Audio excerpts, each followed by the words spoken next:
Bumble Business News.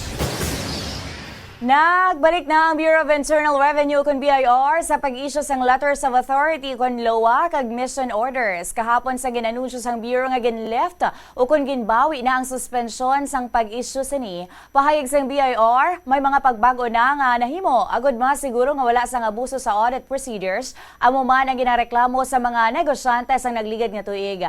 Madumduman nga nagdangat sa Senado ang ginaalagar nga korupsyon sa BIR kung sa diin ginaalagar nga ginagamit ang field audit agod nga makapangwarta sa mga negosyante. Lakip sa pagbago nga ginhimo amo ang single instant audit framework buot sa lingon, limitado lang ang pag-issue sang LOA sa isa ka letter sa kada taxpayer sa kada taxable year. Matandaan nga sang Nobyembre sang ginsuspend sang BIR ang operations so kun ang field operations lakip na ang pag-issue sining LOA kag mission order bagod sang investigasyon sa ginalegar nga extortion scheme sa sulod sang amo nga ahensya.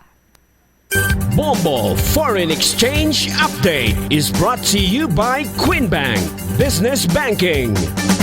Ining exchange rate yan base sa closing transactions ng Bankers Association of the Philippines sa BOP kag Bangko Sentral ng Pilipinas sa BSP kahapon sang hapon. Maga-resume ang transaksyon sa bunga aga. 59 pesos and 9 centavos bylos ang US dollar. 7 pesos and 56 centavos sa Hong Kong dollar. 46 pesos and 45 centavos sa Singapore dollar. 15 pesos and 73 centavos sa Saudi Real. 70 pesos and 8 centavos bylos ang euro.